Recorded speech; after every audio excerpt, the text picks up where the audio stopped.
Kıyamet gününde mahşer yerine yeşil berat ile gelir Fatıma.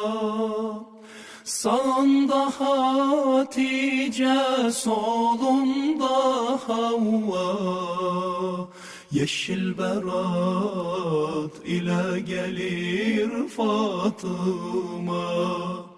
Sağında Hatice, solunda Havva, yeşil berat ile gelir Fatıma. Yeşil berat ile gelir Fatıma.